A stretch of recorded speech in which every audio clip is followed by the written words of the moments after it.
प्यारे दोस्तों, welcome to my channel let's learn special education. आप सभी का स्वागत है हमारे चैनल में। तो मैं शालिनी पांडे आप लोगों को आज आपका जो 1.3 है इंट्रोडक्शन टू डिसेबिलिटी मतलब विकलांगता के परिचय का जो 1.3 है उसे क्लियर करेंगे।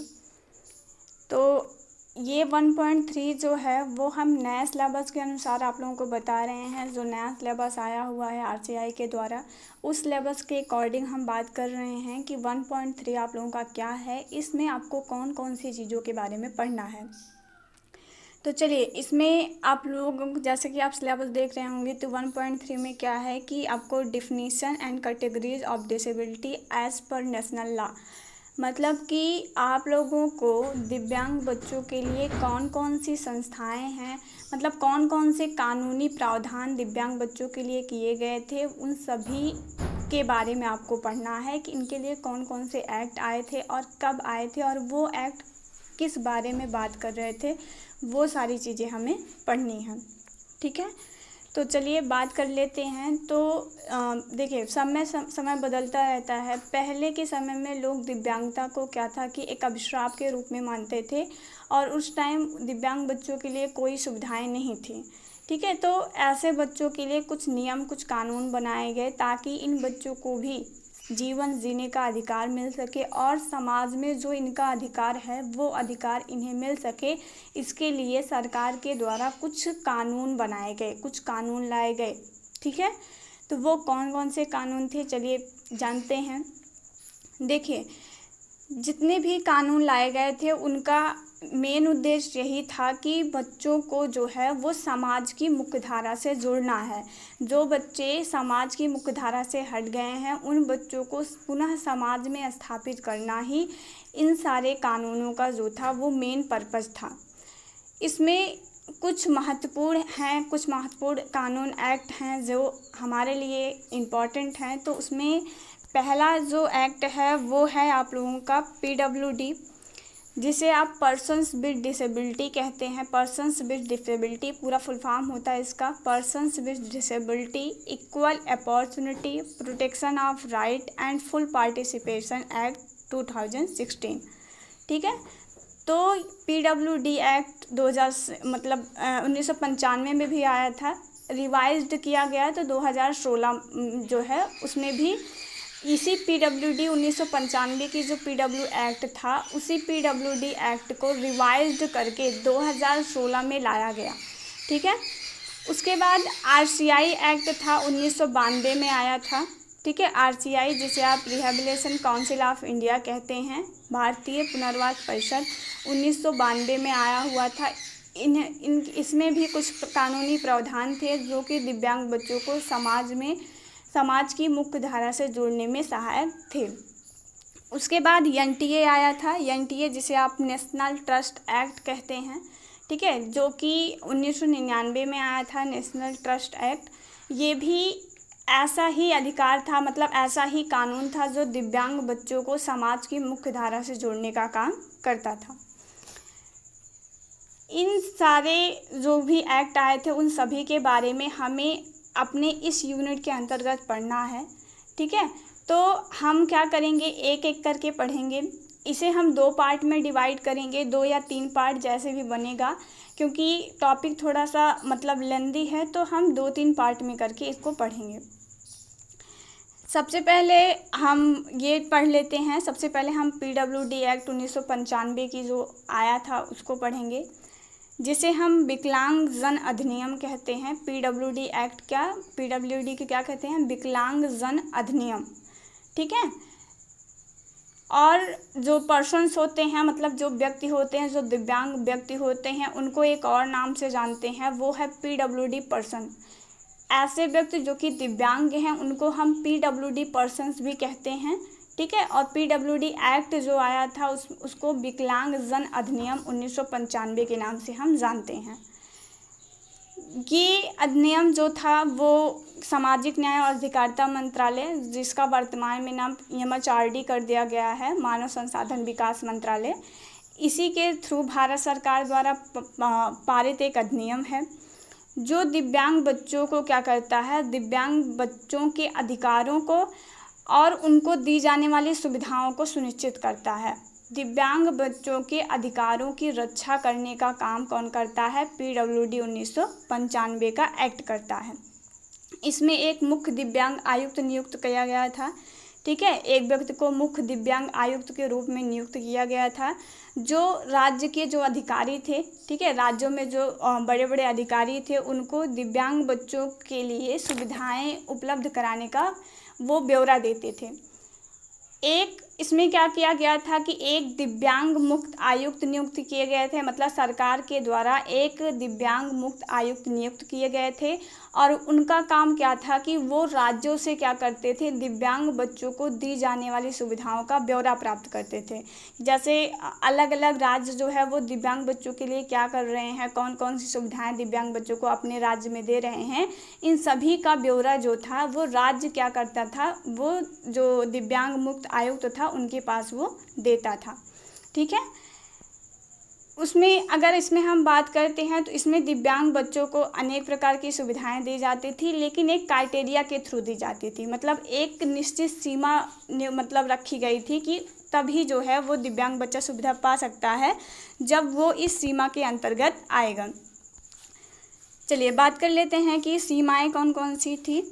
तो इसमें सीमा कौन थी कि देखिए, इसमें लिखा गया है कि इसमें 40% से अधिक हो। ठीक है, ये पुराना है, लेकिन वर्तमान का क्या है कि वर्तमान में अगर डिसेबिलिटी जो है, डिसेबिलिटी का जो स्तर है वो 60% से अधिक है, तभी जो है ये सारी सुविधाएं जो है वो बच्चे को मिलेंगी। ठीक है, तो इसे आप लोग करेक्ट कर लीजिएगा। इसमें 40% दिया है, लेकिन ये चेंज हो चुका है अब। ठीक है, तो 60% जो है, अगर उससे अधिक बच्चे में दिव्यांगता है तो फिर बच्चों को ये सुविधाएं दी जाती हैं। जितने भी सरकारी योजनाएं आती हैं, जैसे बच्चों को छात्रवृत्ति दी जाती है, ठीक है, बच्चे को हर महीने जो है उसकी जीवन यापन के लिए जो दिव्यांग लोग होते हैं उनको पेंशन दिया जाता है। ठीक है, ऐसी ही बहुत सारी सुविधाएं हैं जो सरकार के द्वारा दी जाती हैं, लेकिन वो सुविधाएं उनको कुछ शर्तों के हिसाब से मिलती हैं। ठीक है, तो अगर उसमें एक शर्त ये भी है कि बच्चे की जो डिसेबिलिटी है, मतलब जो डिसेबिलिटी प्रमाण पत्र बनता है उस पर उसकी दिव्यांगता जो है वो 60% होनी चाहिए। चलिए और बात कर लेते हैं। तो इसमें कुछ और चीज़ें हैं जो कि बहुत इम्पॉर्टेंट हैं, पूछा जाता है बार बार कि PWD 1995 में कितने प्रकार की दिव्यांगताएं शामिल थीं। ठीक है, तो उस टाइम जब 1995 का समय था तो सिर्फ 7 प्रकार की दिव्यांगताएं थी जिनको हम PWD एक्ट जो था वो स्वीकार करता था कि हाँ, अगर कोई व्यक्ति इसके अंतर्गत आता है तो वो दिव्यांग कहलाएगा। चलिए बात कर लेते हैं एक एक करके। उसमें पहला आप लोगों का जो था वो था मेंटल रिटार्डेशन। ठीक है, मतलब जिसे आप मानसिक मंदता कहते हैं। मेंटल रिटार्डेशन को हिंदी में कहते हैं मानसिक मंदता। तो मानसिक मंद जो व्यक्ति थे उनको हम PWD एक्ट मतलब PWD पर्सन कहते थे। दूसरा इसमें है मेंटल इलनेस, मानसिक रोगी जिसे हम कहते हैं। ठीक है, वो आते थे। हिंदी में मेंटल इलनेस को मानसिक रोग कहते हैं। ठीक है, तो इसमें 2 आते थे, मेंटल रिटार्डेशन और मेंटल इलनेस। तीसरा आते थे इसमें हेयरिंग इम्पेयरमेंट, मतलब जो हमारे श्रवण बाधित बच्चे हैं वो बच्चे इसमें शामिल थे। उसके बाद विजुअल इम्पेयरमेंट, मतलब जो दृष्टि बाधित थे वो उनको शामिल किया गया था। ऐसे ही बात करते हैं तो इसमें विजुअल पार्शली, मतलब जो पार्शली विजुअल थे, जिसे आप अल्प दृष्टि बाधित कह सकते हैं। ठीक है, ऐसे व्यक्तियों को इसमें शामिल किया गया था। लोकोमोटर डिसेबिलिटी पर्सन को शामिल किया गया था, जिसे आप गामक अक्षमता के नाम से जानते हैं। ठीक है, तो उनको भी इसमें शामिल किया गया था। एक लास्ट इसमें शामिल किया गया था लेप्रोरेसी कर्ट्स। ठीक है, कर्ट्स पर्सन जो थे, लेप्रोरेसी कर्ट्स पर्सन से हमारा तात्पर्य है कि जो कुष्ठ रोग व्यक्ति थे उन व्यक्तियों को इसमें जो है वो शामिल किया गया था। ठीक है, तो ये 7 प्रकार थे, मतलब 7 भागों में डिसेबिलिटी के 7 स्तरों को PWD एक्ट में शामिल किया गया था। पहला है आप लोगों का मेंटल रिटार्डेशन, उसके बाद मेंटल इलनेस, उसके बाद hearing impairment, visual impairment, visual partial मतलब जो विजुअल थे, उसके बाद लोकोमोटर डिसेबिलिटी और लेप्रोरेसी कर्ट पर्सन। ठीक है, तो ये 7 प्रकार की दिव्यांगताएं थी जो PWD 1995 में शामिल की गई थी। चलिए, तो अगर हमें अब इसमें क्या करना है, हम एक एक चीज़ों को डिस्क्राइब करके आपको बताएंगे कि क्या होता है मानसिक मंदता, मानसिक रोग। ठीक है, तो चलिए जान लेते हैं। देखिए, मानसिक मंदता क्या है। मानसिक मंदता क्या है, जिसमें बच्चा क्या है, बच्चा सामान्य व्यक्ति की तरह पहली बात कार्य करने में असमर्थ हो जाता है। मानसिक मंदता क्या है, वो एक मेंटल प्रोसेस होती है। ठीक है,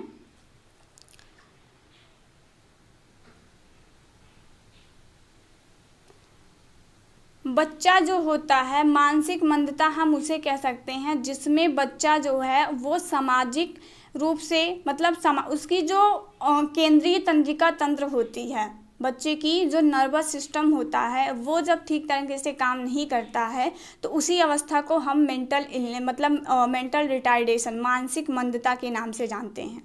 ठीक है, उसके बाद मानसिक मेंटल इलनेस आता है, जिसे हम मानसिक रोग कहते हैं।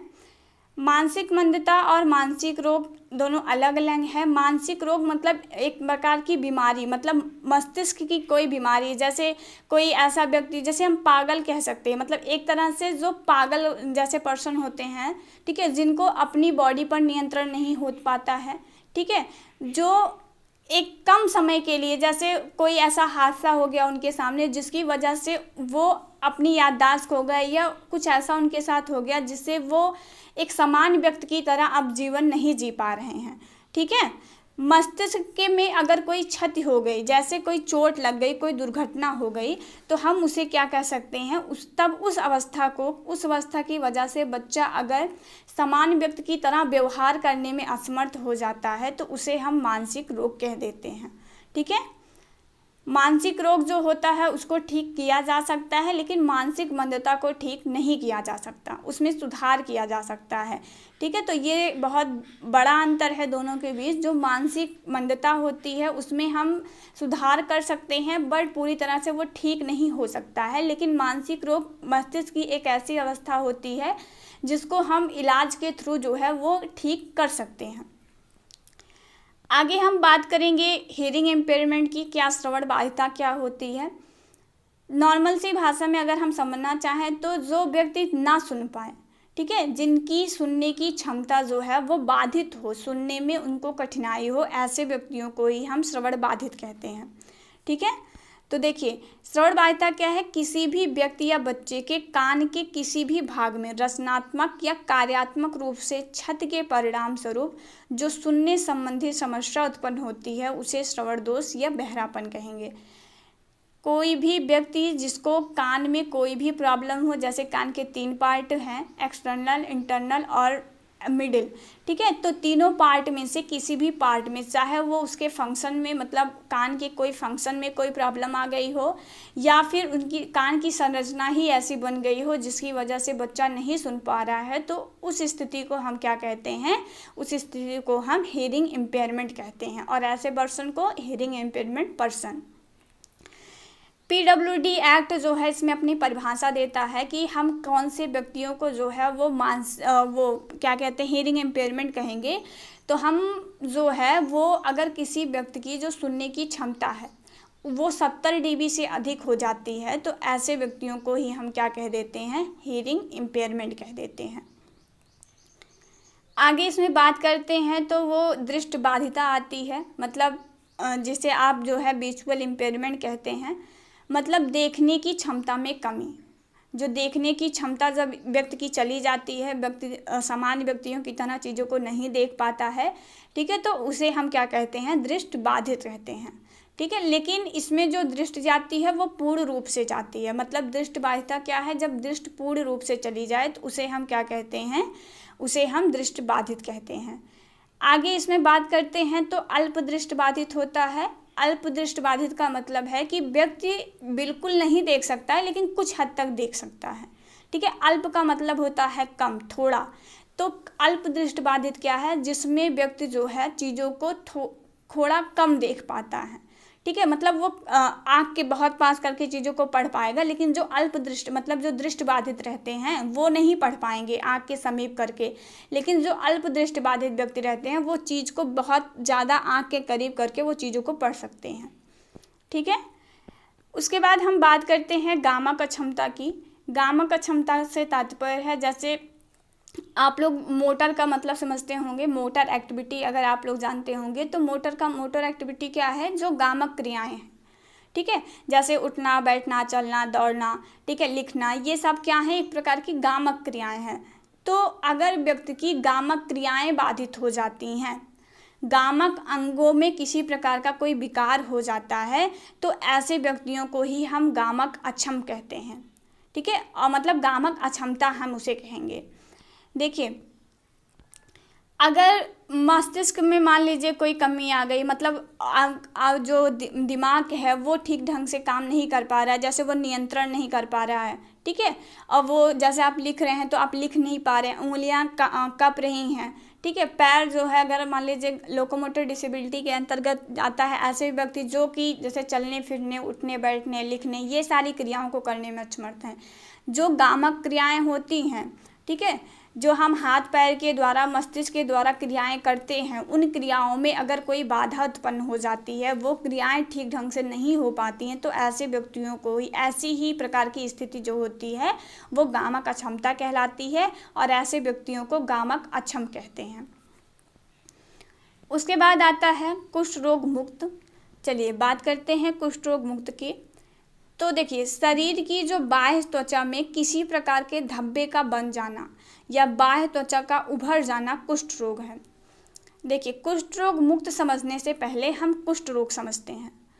कुष्ठ रोग क्या होती है, जैसे आप लोगों ने देखा होगा कई व्यक्तियों के शरीर के, मतलब शरीर पे क्या छाले जैसे पड़ जाते हैं, ठीक है, कुछ जगह पे सफ़ेद हो जाता है हाथ, ठीक है। तो ये सब क्या है, ये सब होता है, कुष्ठ रोग होता है, जिसमें जो है वो त्वचा जो है, जो बाहरी त्वचा होती है, वो अपना रूप खो देती है, ठीक है।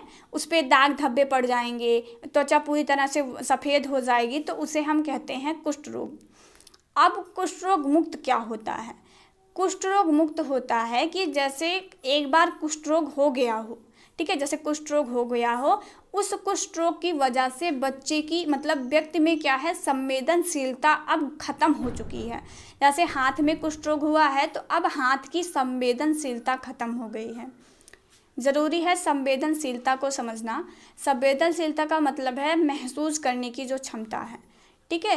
तो जिस व्यक्ति में एक बार कुष्ठ रोग हो गया हो, लेकिन वो कुष्ठ रोग जो है वो अब कुष्ठ रोग ज़्यादा गंभीर रूप की वजह से जिस अंग में कुष्ठ रोग हुआ रहता है, वो अंग जो है उसकी संवेदनशीलता खत्म हो जाए, तो ऐसे व्यक्ति, ऐसी ही स्थिति को हम कुष्ठ रोग जो है वो मुक्त कहते हैं, ठीक है। इसमें क्या होता है कि मतलब कुष्ठ रोग, और जो व्यक्ति होंगे जो इस बीमारी से ग्रसित होंगे, उन्हें हम कुष्ठ रोग मुक्त कहेंगे, ठीक है। तो ये सभी व्यक्ति, ये 7 प्रकार की जो आपने अभी डिसेबिलिटी पढ़ा हुआ है, ये 7 प्रकार की जो डिसेबिलिटियां हैं, ये PWD एक्ट 2016 में जो था वो शामिल की गई थी, ठीक है। चलिए, तो आज के लिए बस इतना ही। Thank you. अगर वीडियो पसंद आए please like, share and subscribe ज़रूर करें।